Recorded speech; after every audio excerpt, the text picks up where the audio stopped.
ছাত্র জনতার অভ্যুত্থানে গত বছরের ৫ আগস্ট ভারতে পালিয়ে যান সাবেক প্রধানমন্ত্রী শেখ হাসিনা। তারপর থেকেই দেশে আওয়ামী লীগের রাজনৈতিক কার্যক্রম অনেকটাই নিষিদ্ধ হয়ে যায়। তবে ভার্চুয়াল মাধ্যমে গোপনে সংগঠন চালিয়ে যাচ্ছে দলটি।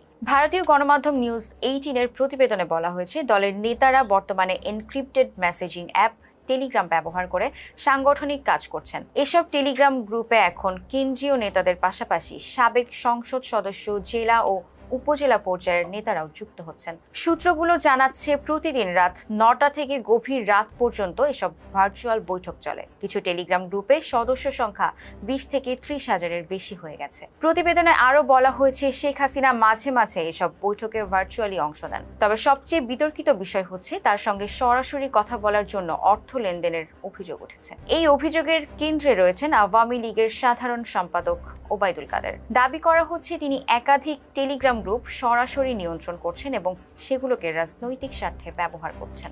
এছাড়া শেখ হাসিনা দলের সাংগঠনিক কাঠামোয় বড় পরিবর্তন আনতে চান। তিনি এখন নেতাকর্মীদের মাঠে সরাসরি কাজ করার নির্দেশ দিয়েছেন। তথ্য ফাঁস ও নজরদারি থেকে বাঁচতে দলীয় নেতারা টেলিগ্রাম ব্যবহারের জন্য ভিপিএন ব্যবহারের পরামর্শ নিচ্ছেন। এখন দলের মধ্যে নতুন কর্মপরিকল্পনা চলছে।